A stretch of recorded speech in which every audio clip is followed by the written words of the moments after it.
Hello students, I am Aparna Kedari. Today we are going to study hyperconjugation effect.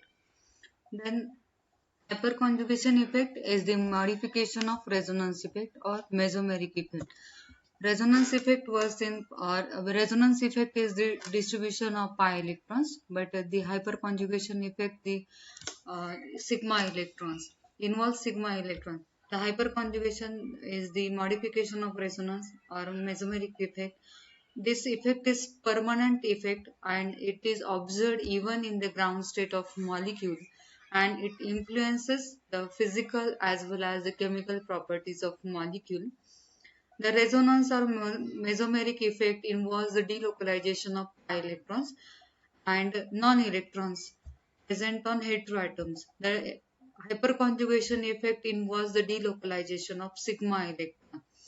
Then here the example tertiary butyl, isopropyl, then ethyl and methyl.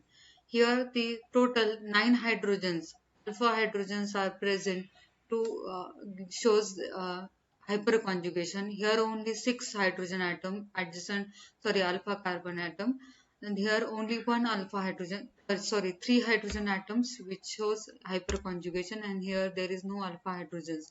Therefore hyperconjugation in tertiary butyl is more than isopropyl, than ethyl and methyl.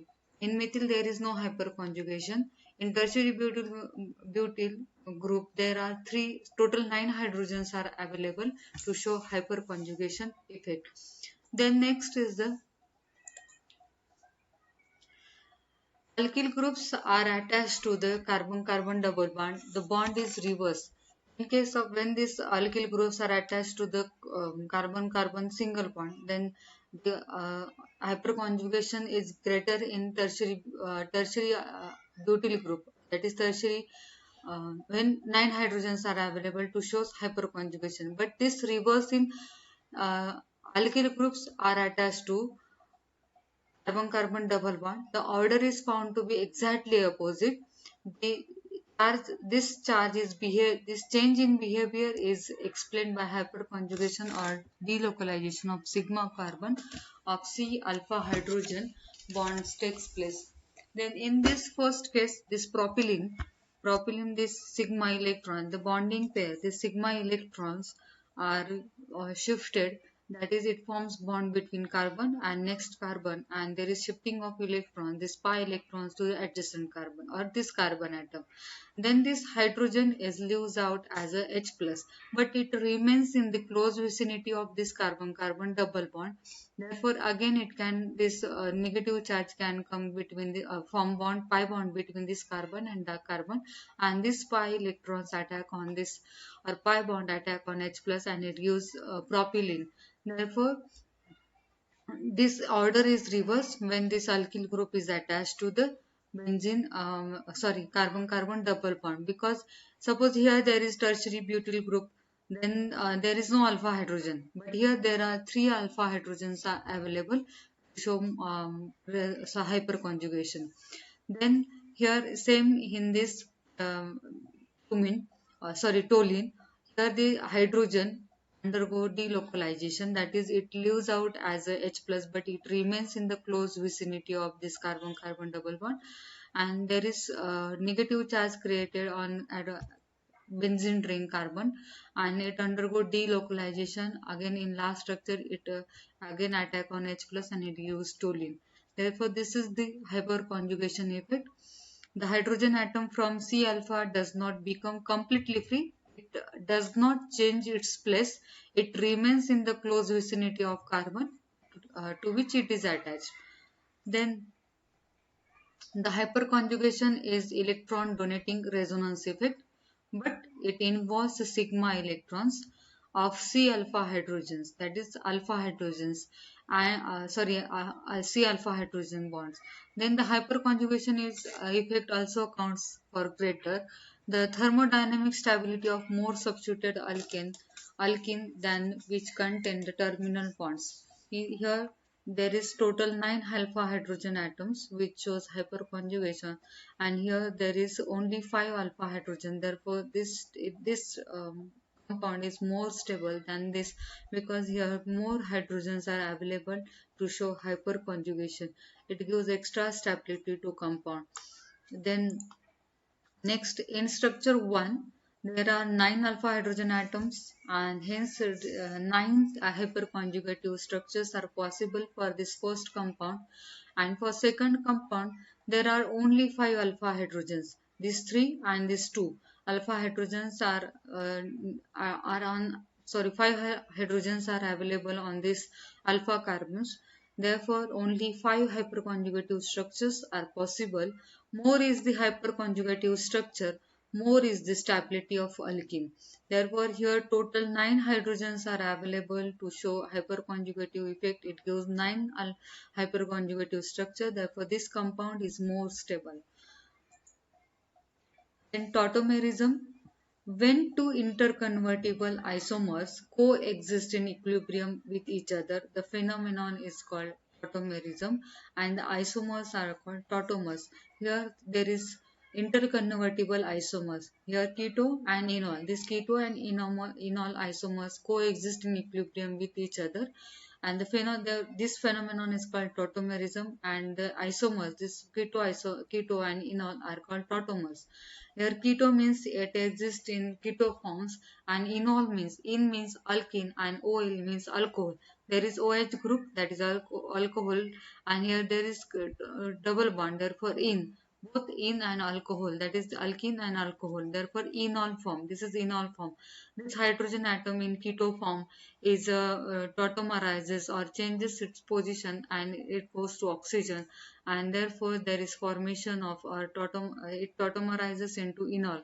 But here the percentage is different. Keto form is exist about 93% and enol is exist about 7%, because this carbon oxygen double bond is more stable than the carbon carbon double bond. Therefore this percentage is keto is 93% and enol is 7%. Then next form is nitroform.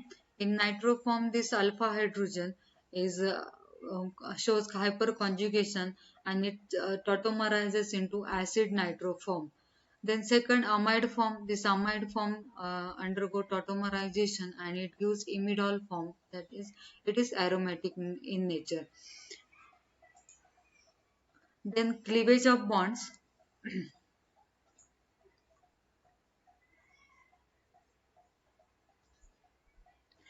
Organic molecules contain covalent bond. Covalent bond means the bond which is formed by sharing pair of electrons are called covalent bonds. And during the course of reaction, one more covalent bonds are broken and one more new covalent bonds are formed in chemical reactions. The covalent bonds broken or formed by may be either of sigma type or pi type. Then the cleavage of bonds takes place in two ways. First is the homolytic fission of bond. It is also called as the homolysis.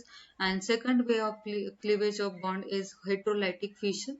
That is, it is also called the heterolysis of bond. Then the first homolytic fission. Homolytic fission is also called the homolysis, and in this type of fission the covalent bond is broken symmetrically, so that each atom retains its own electron to form highly reactive species known as free radicals.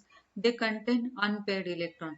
For example, in this AB molecule and this AB molecule, this A atom and B atom join to each other or form bond with each other, that is covalent bond, that is sharing pair of electron. This A atom shares its one electron and B atom shares its one electron. And when it undergo homolytic fission, each atom, that is B atom and A atom, it retains its own electron. Generally, this homolytic fission is shown by the single-headed arrow because each atom retains its own electron. Here there is unpaired electron, and therefore these species are called the free radicals. Free radicals contain unpaired electrons. Then, for example, here chlorine molecule. In chlorine molecule, the covalent bond formed between this chlorine and chlorine by sharing pair of electron. Each chlorine shares its one electron, and when it kept in UV light at 523 degree Kelvin, then this chlorine bond undergo homolytic fission, and in this fission, this own electron, sorry, each chlorine retains its own electron, and this species is called free radicals, and these free radicals are highly reactive species because this electron trying to pair with other electron, therefore they are highly reactive species, and these free radicals are electrically neutral, and their formation takes place in vapor state or in solution prepared using nonpolar solvents. And homolytic fission is catalyzed by light, heat, or some other free radicals. Then heterolytic fission. Heterolytic fission involves, that is heterolysis. In this fission, the covalent bond is broken unsymmetrically so that one of the atoms gains both the electrons and acquires negative charge, and other becomes electron division and acquires positive charge. That is, this bond is broken unsymmetrically. The charged products are called ions, and such bond breaking is favored by polar solvents, and it is initiated by acids, bases, and oxidizing or reducing agent. Then there are two possibilities depending upon the electronegativities of two atoms. For example, in this AB molecule, then in first example, B is more electronegative, therefore it pulls both electron, sorry, it and this, when this bond is broken, then this B acquires negative charge, and or it becomes electron rich, and this A, because both bonding pair of electron is withdrawn by B and it acquires negative charge, it becomes electron rich, and A becomes positive, that is electron deficient. And in second case, A is more electronegative. Electronegativity means tendency of atom to pull both bonding electron towards itself, correct? Therefore, this A acquires negative charge and B becomes electron deficient and acquires positive charge. Therefore, this is all about cleavage of bonds, that is homolytic bond fission and heterolytic bond fission.